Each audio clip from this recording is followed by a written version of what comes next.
दोनों मिले हुए थे, फिर हमने उन्हें जुदा कर दिया और हमने पानी से हर जानदार चीज को पैदा किया, तो क्या वो ईमान नहीं लाएंगे? हजारों बरस कब्ल की बात है, जब ये जमीन बिल्कुल वीरान और सुनसान थी। न इंसानों का कोई नामो निशान, न शहरों की चहल पहल, न आबादियों का शोर व गल। सिर्फ एक ही मखलूक इस करह अर्ज पर सुकूनत पजीर थी, जिन्नात। जिन्नात के कबीले जमीन के गोशे गोशे में फैले हुए थे, मगर अफसोस कि उनके दरमियान हमेशा खून रेजी, फसाद और बगावत का सिलसिला जारी रहता था।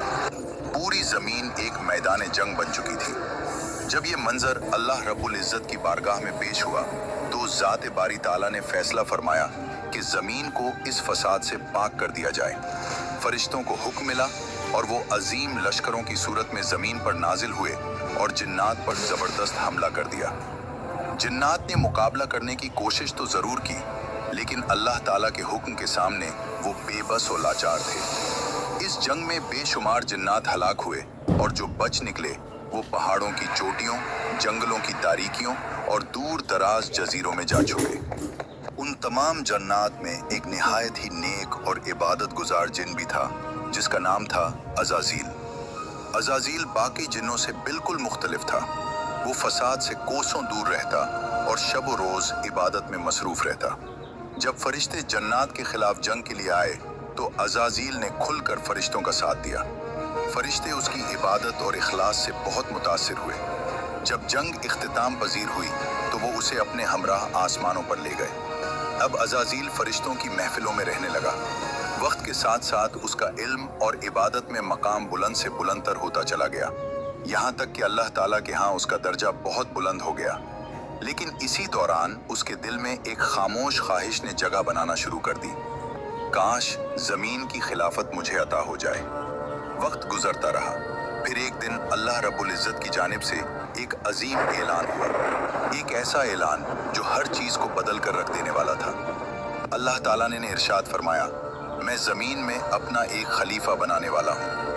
तमाम मखलूकात में हलचल मच गई। सबके जहनों में यही सवाल था कि जमीन पर अल्लाह का नायब कौन होगा। फरिश्ते जमीन पर इससे पहले जन्नात का फसाद देख चुके थे। उन्होंने हैरान होकर अल्लाह रब्बुल इज्जत से अर्ज किया, क्या तू जमीन में ऐसे को खलीफा बनाएगा जो फसाद करेगा और खून बहाएगा, हालांकि हम हर वक्त तेरी तस्बीह और पाकीज़गी बयान करते हैं। अल्लाह ताला ने जवाब में फरमाया, मैं वो जानता हूँ जो तुम नहीं जानते। दूसरी तरफ अज़ाज़ील ये ऐलान सुनकर बहुत खुश हुआ। वो पूरी तरह मुतमईन था कि अल्लाह के यहाँ उसका जो बुलंद मकाम है, इसलिए अब जमीन की खिलाफत तो यकीनन उसे ही मिलने वाली है। लेकिन फिर एक ऐसा वाक़या पेश आया जिसने सबको हैरान करके रख दिया। अल्लाह ने कुरान पाक में फरमाया, और हमने इंसान को मिट्टी के खुलासे से पैदा किया। अल्लाह ताला ने हज़रत इज़राइल अलैहिस्सलाम को हुक्म दिया कि वो ज़मीन के मुख्तलिफ इलाकों से मिट्टी जमा करें। हज़रत इज़राइल अलैहिस्सलाम ने पहाड़ों, मैदानों, सहराओं और ज़रखेज़ ज़मीनों, हर जगह से थोड़ी थोड़ी मिट्टी इकट्ठी की। ये मिट्टी मुख्तलिफ रंगों की थी। किसी जगह की मिट्टी नरम थी और किसी की सख्त। इस मिट्टी से अब अल्लाह ताला ने एक नई मखलूक तख्लीक फरमाना शुरू की, इंसान। जब पहले इंसान की तख्लीक मुकम्मल हुई, तो उनका नाम रखा गया आदम। फिर अल्लाह ताला ने उनमें रूह फूंकी और यूं इंसानियत की इब्तिदा हो गई। अब तमाम मखलूकात की निगाहें हज़रत आदम अलैहिस्सलाम पर थी। इनमें क्या ख़ास बात है, वो कैसे सबसे मुख्तलिफ हैं? अल्लाह ताला ने कुरान में फरमाया, और अल्लाह ने आदम को तमाम चीज़ों के नाम सिखाए, फिर उन्हें फरिश्तों के सामने पेश किया और फरमाया, अगर तुम सच्चे हो तो मुझे उनके नाम बताओ। अल्लाह रब्बुल इज्जत ने हज़रत आदम अलैहिस्सलाम को ख़ास इल्म अता करना शुरू किया। ऐसा इल्म जो इससे पहले कभी किसी को नहीं दिया गया था, न फरिश्तों को न जिन्नात को। अब इस इल्म से मुताल्लिक इम्तिहान लेने की बारी थी। अल्लाह ताला की तरफ से फरिश्तों और हज़रत आदम अलैहिस्सलाम का इम्तिहान लिया गया। तो पाक है, हमें तो बस इतना ही इल्म है जितना तूने हमें सिखाया है। फरिश्ते किसी सवाल का जवाब न दे सके, जबकि हज़रत आदम अलैहिस्सलाम ने तमाम सवालों का सही जवाब दिया, कि बिल्कुल दुरुस्त जवाबात दिए। अब फरिश्तों पर बिल्कुल वाज़ेह हो गया कि इंसान इनसे बहुत बरतर है। और फिर वो दिन आ गया जब ज़मीन की खिलाफत का हतमी फैसला किया जाना था। मजलिस में तमाम फरिश्ते और अज़ाज़ील भी मौजूद थे। अजाजील के दिल में इंसान के खिलाफ हसद की चिंगारी भड़क रही थी, मगर उसे अपनी इबादत पर बहुत नाज था और वो सोच रहा था कि आदम तो बेचारा मिट्टी से बना है और मैं आग से। मैं ही यकीनन अल्लाह के नज़दीक अफजल हूँ, खिलाफत तो मुझे ही मिलेगी। और फिर अल्लाह ताला ने अपना फैसला सुना दिया कि ज़मीन पर उसका खलीफा इंसान होगा। अजाजील पर यह खबर बिजली बनकर गिरी। वो सदमे में चला गया। उसकी आंखें गम और गुस्से की वजह से सुर्ख हो रही थीं। अब अल्लाह रब्बुल इज़्ज़त ने तमाम फरिश्तों और अजाजील को हुक्म दिया, आदम को सजदा करो।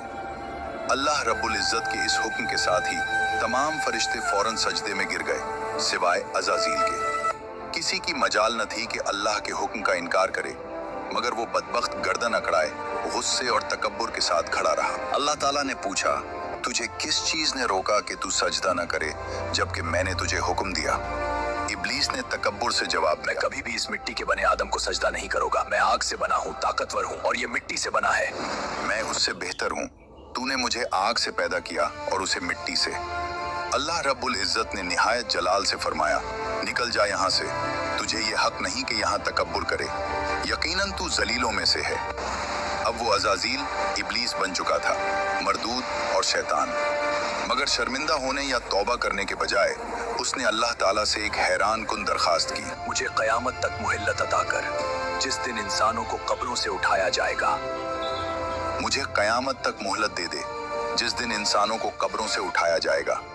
अल्लाह रब्बुल इज़्ज़त ने फरमाया, जा, तुझे मोहलत दी गई। लेकिन इब्लीस ने वहीं एक और ऐलान किया जो एक चैलेंज था, एक साजिश थी। वो कहने लगा, अब चूंकि तूने मुझे गुमराह किया है, इसलिए मैं भी कसम खाता हूँ कि उन इंसानों की घात लगाकर तेरे सीधे रास्ते पर बैठा रहूंगा। फिर मैं उन पर चारों तरफ से हमले करूंगा, उनके सामने से भी, उनके पीछे से भी, उनके दाएं तरफ से भी और उनके बाएं तरफ से भी, और तू उनमें से अक्सर लोगों को शुक्रगुजार नहीं पाएगा। अल्लाह रब्बुल इज़्ज़त ने निहायत जलाल से फरमाया, निकल जा यहाँ से जलील और मरदूद होकर। उनमें से जो तेरे पीछे चलेगा वो भी तेरा साथी होगा, और मैं तुम सब से जहन्नम को भर दूंगा। यूं इब्लीस इंतहाई जलील होकर बारगाह खुदावंदी से निकल गया। वो गुस्से और इंतकाम की आग में जल रहा था।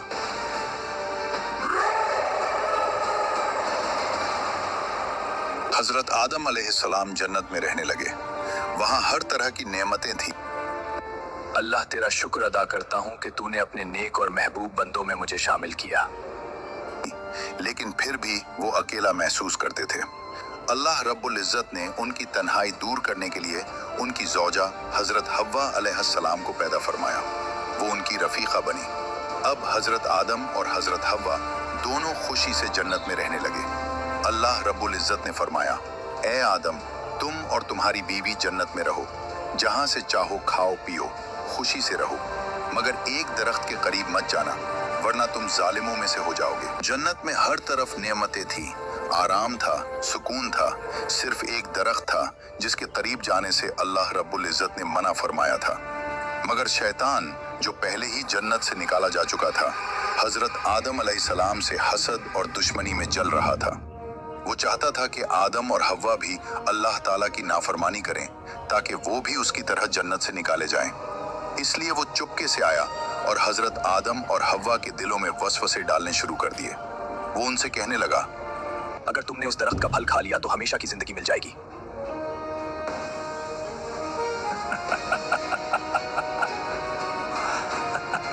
तुम्हें जन्नत के हर दरख्त से खाने की इजाजत है, लेकिन क्या तुमने कभी सोचा है कि इस एक दरख्त से क्यों रोका गया? तुम फरिश्ते बन जाओगे, तुम्हें कभी मौत नहीं आएगी। ये दरख्त तो शजरे खुल्द है, यानी हमेशा की जिंदगी देने वाला दरख्त। इब्लीस ने बड़ी नरमी, चालाकी और झूठी किस्मों के साथ ये जाहिर किया कि वो उनका खैर ख्वाह है। वो बार बार कहता रहा, मैं तुम दोनों का भला चाहता हूँ, मेरी बात मानो, इस दरख्त का फल खा लो, देखना तुम्हें क्या मकाम हासिल होता है। हजरत आदम और हव्वा ने कभी झूठ सुना ही नहीं था और ना कभी किसी को अल्लाह की झूठी कसम खाते देखा था।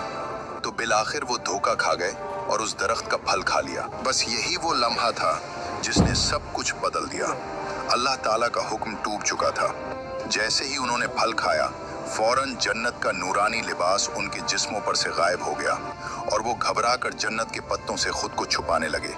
अल्लाह ताला ने हजरत आदम को पुकारा, क्या मैंने तुम्हें इस दरख्त से मना नहीं किया था और ये नहीं कहा रब्बना ज़लमना अनफुसना व इन लम तगफिर लना व तरहमना लनकूनन्ना मिनल खासिरीन। ऐ हमारे रब, हमने अपनी जानों पर जुल्म किया, अगर तू हमें न बख्शे और हम पर रहम न करे तो हम यकीनन खसारे वालों में से हो जाएंगे। हजरत आदम और अम्मे हव्वा ने ये दुआ मांगना शुरू की तो अल्लाह ताला ने उनकी तौबा कबूल कर ली और यूं तौबा का दरवाजा हमेशा के लिए खुल गया। फिर अल्लाह ताला ने फरमाया, अब तुम सब इंसान और शैतान जमीन पर उतर जाओ, तुम एक दूसरे के दुश्मन होगे, वहां तुम्हें एक वक्त मुकर्रर तक ठहरना है और वहां जिंदगी गुजारनी है। हजरत आदम और हजरत हव्वा को जन्नत से उतार कर उस जमीन पर भेज दिया गया, लेकिन वो जमीन के मुख्तलिफ हिस्सों में उतरे। हजरत आदम अलैहिस्सलाम हिंदुस्तान में उतरे, अकेले, तन्हा। हजरत हव्वा अलैहिस्सलाम जद्दा में उतरी, दूर, बहुत दूर। दोनों एक दूसरे को तलाश करने लगे, दिल बेचैन थे, आंखें नम थी, हर समत एक पुकार थी, कहाँ हो तुम? दिन गुजरे, हफ्ते गुजरे, महीने गुजरे। हजरत आदम अलैहिस्सलाम चलते रहे, तलाश करते रहे। हजरत हव्वा अलैहिस्सलाम भी उन्हीं की जुस्तजू में सरगर्दा थी। और फिर एक दिन अल्लाह की रहमत से वो लम्हा आ गया, दोनों की निगाहें मिले, दिल पहचान गए, कदम तेज हो गए और वहां उस मुकद्दस पहाड़ पर दोनों दोबारा मिल गए। आंसुओं में शुक्र था, दुआओं में खुशी थी। यही वजह है कि आज भी हज के मौके पर लाखों मुसलमान मैदान अरफात में जमा होते हैं, जहां इंसानियत के पहले माँ बाप दोबारा मिले थे। इस जमीन पर सब कुछ मुख्तलिफ था। यहाँ आकर उन्हें पहली बार भूख का एहसास हुआ, पहली बार खेती बाड़ी की, रोटी पकाई और तब जाकर पेट भरा। हजरत इब्ने अब्बास रजी अल्लाह ताला अन्हु फरमाते हैं कि जमीन पर उतरने के बाद हजरत जिब्राइल अलैहिस्सलाम हजरत आदम अलैहिस्सलाम के पास आए। उनके साथ गंदुम के 7 दाने भी थे। हजरत आदम ने पूछा, ए जिब्राइल, ये क्या चीज है? हजरत जिब्राइल अलैहिस्सलाम ने जवाब दिया, ये इसी दरख्त का फल है जिसके बारे में आपको मना किया गया था, लेकिन आपने वो खा लिया था। हजरत आदम ने फरमाया, अब मैं उन दानों का क्या करूं? हजरत जिब्राइल ने कहा, उन्हें जमीन में बो दीजिए। हजरत आदम ने उन दानों को जमीन में बो दिया। कुछ अरसे बाद वो दाने उगे। हजरत आदम ने फसल काटी, दाने साफ किए, फिर उन्हें पीसा, आटा गूंधा और रोटी बनाई। यूं हजरत आदम अलैहिस्सलाम ने जमीन पर मेहनत करके खाना खाने का तरीका सीखा। इसी तरह हजरत आदम अलैहिस्सलाम का पहला लिबास भी हजरत जिब्रील अलैहिस्सलाम की मदद से तैयार हुआ। वो भेड़ की ऊन से बना था। पहले उन्होंने ऊन काटी, फिर चरखे पर धागा बनाया। फिर हजरत आदम अलैहिस्सलाम ने अपने लिए एक जुब्बा और हजरत हव्वा के लिए कमीज और ओढ़नी तैयार की। और यूं इस जमीन पर इंसानियत का आगाज हुआ। इंसान और शैतान की कहानी शुरू हुई, एक ऐसी जंग जो आज तक जारी है। अगर आपको ये कहानी पसंद आई हो तो लाइक कीजिए और अपनी राय कमेंट्स में जरूर शेयर कीजिए। हमारे चैनल दी